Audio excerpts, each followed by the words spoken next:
Facing childhood and adolescence with a clinical condition that requires frequent transfusions and hospital checkups is a challenge, not only for the young patient herself, but also for the family, hovering between a spirit of protection and a desire to encourage life. This is maybe one of the possible ways of introducing the story of Chiara, born and raised in Italy, and soon diagnosed with beta thalassemia major, a severe anemia requiring regular blood transfusions. Between one trip and another around Europe, we met her in the heart of Milan. A funny moment, more than funny, it was like more pleasurable for me in the way I face my disease since a young age.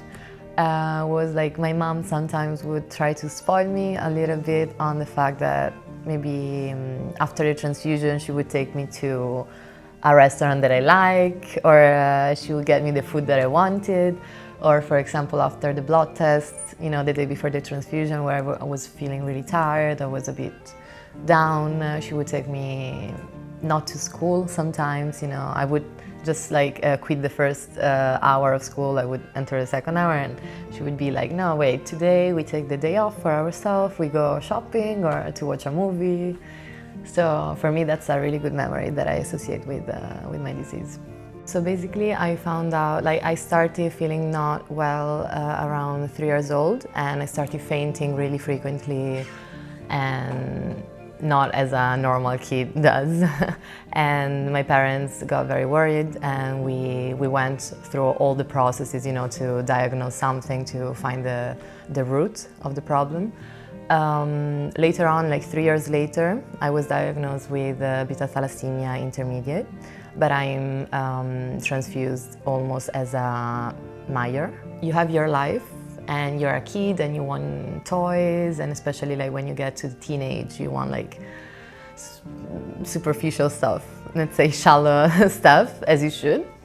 But then I had always like once every 3 weeks, I always had like a call back to reality. So, you know, like sometimes you see people that cry because they don't have the new iPhone, or I don't know, you know, they're really related to material stuff. And then for me, there was always like a call back to reality for free, kind of, because I had to, where you see how the world, like what the priorities are. And that for me, like in my teenage especially, was super helpful, super helpful. So try to look at the bright side, yeah. Let's say on my everyday life, it doesn't impact too much if I have to look at the single day. Although like 2 weeks and a half / 3, it's shorter than it seems as a period. Like it's really short, and it's like you have the next transfusion and you're like, wait, I thought I transfused like last week, or, you know, it seems yesterday. So it's a lot of frequency, very tired. Like the tiredness really makes you feel, you know, it's a bit frustrating because maybe if you get a routine, and I try to do sports sometimes, you know, you have to interrupt everything for like 1 week and a half. And as a woman, you know, you also throw in like your period tiredness sometimes, so it's a mixture of everything. My dad always told me, like, you can do whatever, you're strong, like, don't, you know, like. And my mom, she was more apprehensive, so she was like, wait, don't run too much, maybe you're tired, don't run too much, maybe we don't want you to faint, you know, she was just only taking care of me. She was doing her best, and I love her too. I love her a lot, but these things psychologically, if you listen to them for many years, they start getting under your skin, and I'm trying to take distances from those, but it's not always easy. So yeah, the family side was interesting. So yeah, and I think like I'm always super pro the talking openly about this kind of stuff because, and I always did actually, also in elementary school when people were like, why are you missing? Why do you have to go to the hospital? As kids, like, we don't understand. And I was like, yeah, no, because I have this disease and yeah, so basically, and I would tell them like very openly, you know. So yeah, I really think that talking openly about our disease, I know some people are not comfortable with it, but in the end it's part of you, so they should be. The thing is that I'm not my disease. So I'm Chiara, I'm an extroverted person, I like to connect with new people, so that's what comes out from me to people that I meet.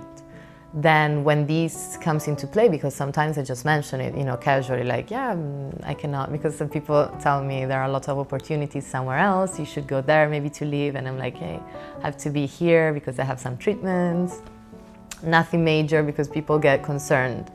That I found weird at the beginning, you know, people that found weird to go to the hospital sometimes.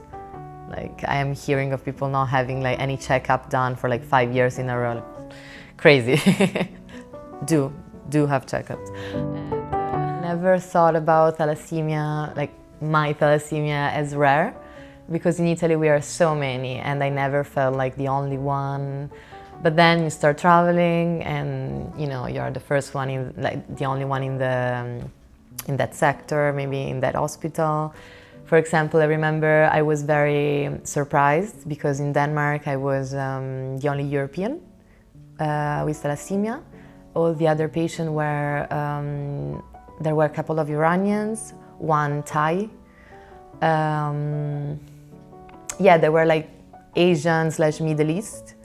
So I was like, this is weird for me because I've always been in Italy, like we are so many in the same department, and the kind of direction that I want to give to my future and that I've been giving to my life for 6 years by now, it's definitely determinant. So again, I would love to do experiences more abroad than Europe, and I call Europe like the golden cage. And I would like to experience life, the real one though.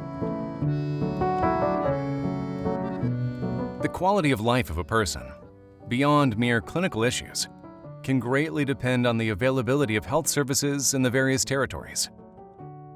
Chiara's history demonstrates that the healthcare culture of an area, in terms of structures and readiness of healthcare personnel, can really make a difference.